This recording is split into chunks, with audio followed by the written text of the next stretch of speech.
प्रश्न क्रमांक 3. 24,569. अध्यक्ष महोदय, छापल्याप्रमाणे. अध्यक्ष महोदय, सर्वप्रथम मी मीरा भाईंदर वसई विरार पोलीस आयुक्तालयाचे आयुक्त सन्माननीय निकेत कौशिकजी यांचे आभार मानेन आणि त्यांच्या अंतर्गत जे पोलीस विभाग काम करते त्यांचे आभार मानेन, कारण की त्यांची नियुक्ती झाल्यानंतर वसई विरारमध्ये खूप मोठ्या प्रमाणामध्ये ड्रग्जवरती कारवाई चाललेली आहे आणि मोठी प्रकरणं समोर येत आहेत. पण अध्यक्ष महोदय, ही एवढी मोठ्या प्रमाणात ड्रग्ज पकडून सुद्धा आता नायजेरियन गेल्या महिन्यामध्ये जवळपास 200 नायजेरियन नागरिक हे पकडले गेले आणि त्यांना डिटेन्शनमध्ये पाठवलं गेलं आहे. अध्यक्ष महोदय, तरीसुद्धा हजारोंच्या संख्येने वसईमध्ये नालासोपारा पूर्वमध्ये नायजेरियन्स राहत आहेत. अध्यक्ष महोदय, आणि हे सगळे बेकायदा वस्त्यांमध्ये राहतात. अध्यक्ष महोदय, अक्षरशः 5,000 रुपया भाड्यामध्ये हे राहतात. ह्यांच्याकडे काही ॲग्रीमेंट्स नसतात, पोलिसांकडे ह्याच्या नोंदी नसतात. अध्यक्ष महोदय, तर हे जे ड्रग्सचं प्रमाण आहे हे कमी करायचं असेल आणि ह्या सगळ्या गुन्ह्यांवरती जर नियंत्रण आणायचं असेल अध्यक्ष महोदय, तर त्याच्या समूळ नष्ट करण्यावरती आपल्याला लक्ष द्यावं लागेल. अध्यक्ष महोदय, या बेकायदा वस्त्यांमध्ये जे राहतात नायजेरियन किंवा बांगलादेशी, तर या बेकायदा वस्त्यांवरती कारवाई होणार का? जे त्यांना बेकायदा असे राहायला देतात त्या घरमालकांवरती कारवाई होणार का? हा माझा पहिला प्रश्न आहे. अध्यक्ष महोदय, तसंच मध्ये 6-7 महिन्यांपूर्वी वसईतल्या पंखा फास्ट आणि विंग्स ऑफ फायर या 2 पबमध्ये मी अचानक धाडी टाकल्या होत्या रात्री 3 वाजता. अध्यक्ष महोदय, 1 वाजेपर्यंत ह्यांना चालवण्याची परमिशन आहे, पण हे 4-4, 5-5 वाजेपर्यंत पहाटेपर्यंत चालवतात आणि असे अनेक प्रकारचे पब वसई नालासोपाऱ्यामध्ये चालतात. अध्यक्ष महोदय, आणि तिथे ड्रग्सची विक्री होते. तर या अशा पब्सवरती कारवाई होणार का? हा माझा दुसरा प्रश्न आहे. तसंच तिसरा प्रश्न अध्यक्ष महोदय असा आहे की उत्तरामध्ये लिहिलेलं आहे की सन 25-26 मध्ये 20 गुन्हे दाखल झालेले आहेत. अध्यक्ष महोदय, आचोळे पोलीस स्टेशन असेल किंवा तुळींज पोलीस स्टेशन असेल, स्थानिक गुंडांचं नेक्सस आहे. अध्यक्ष महोदय, मोठे गुन्हेगार इथे आहेत जे ड्रग्जमध्ये आरोपी आहेत. त्यांच्यावर 10-10 केसेस आहेत, एकावरती तर 26 केसेस आहेत. अध्यक्ष महोदय, तर या गुन्हेगारांवरती मकोका कायद्याअंतर्गत कारवाई केली जाणार का? हा माझा तिसरा प्रश्न आहे. अध्यक्ष महोदय, आणि ज्यांच्यावरती अशा प्रकारे 2पेक्षा जास्त गुन्हे आहेत त्यांना जिल्ह्यामधनंच तडीपार करणार का?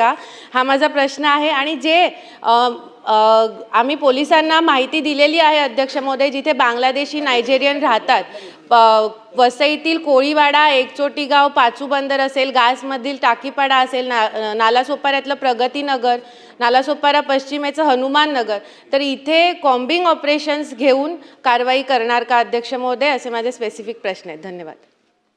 अध्यक्ष महोदय, श्रीमती स्नेहाताई दुबे यांनी जे काही प्रश्न या ठिकाणी विचारलेले आहेत, ही वस्तुस्थिती आहे की मोठ्या प्रमाणात नायजेरियन लोक हे या भागामध्ये वास्तव्यास आले आणि यांची मोडस ऑपरेंडी आहे की हे शिकण्याकरता येतात, मेडिकल विजावर येतात आणि विजा संपल्यानंतर ओव्हरस्टे करतात आणि त्यानंतर या सगळ्या इलिगल ॲक्टिव्हिटीजमध्ये हे काम करतात.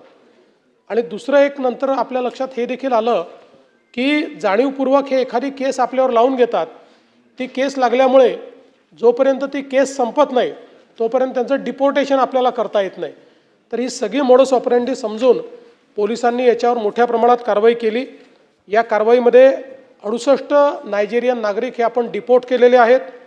122 हे आता डिटेन्शन सेंटरमध्ये आहे, ज्यांचं डिपोर्टेशन आता आपण करतो आहोत. आणि जसं ताईंनी सांगितलं, आता पोलिसांना प्रोॲक्टिव्हली आपण सांगितलेलं आहे की अशा प्रकारचे जे काही नायजेरियन नागरिक आहेत किंवा जे लोक तिथे वावर करताना दिसतात, आता त्यांनी क्राईम केला की त्यांना पकडायचं असं नाही, तर त्यांना त्या ठिकाणी कन्फ्रंट करून त्यांचा पासपोर्ट आणि विजा हा चेक करायचा प्रोॲक्टिव्हली, आणि नसेल तर थेट डिटेन्शन सेंटरमध्ये टाकायचं आणि त्यांना डिपोर्ट करायचं. अशा पद्धतीनं आपण आदेश दिलेले आहेत. ताईंनी जी सूचना केलेली आहे की व्हॅलिड पासपोर्ट किंवा विजाशिवाय कोणीही यांना राहायला जागा देऊ नये, अशा पद्धतीचे देखील आदेश देण्यात येतील. जर कोणी व्हॅलिड पासपोर्ट आणि विजा, कारण आपल्या इथे तसंही एखाद्याला किरायाने आपण जागा दिल्यानंतर कायद्याने पोलिसांना कळवणं गरजेचं आहे. त्यामुळे त्या संदर्भात ही त्या ठिकाणी जनजागृती करण्यात येईल की आपल्यालाही मग त्या गुन्ह्यामध्ये सामील मानण्यात येईल, म्हणजे अर्थात यांनी केलेल्या गुन्ह्यामध्ये नाही, पण कुठेतरी अशा प्रकारे इल्लिगल लोकांना राहू दिल्याबद्दल त्या ठिकाणी कायदेशीर कारवाई ही करावी लागेल. या संदर्भात जनजागृती आहे ती देखील निश्चितपणे करण्यात येईल.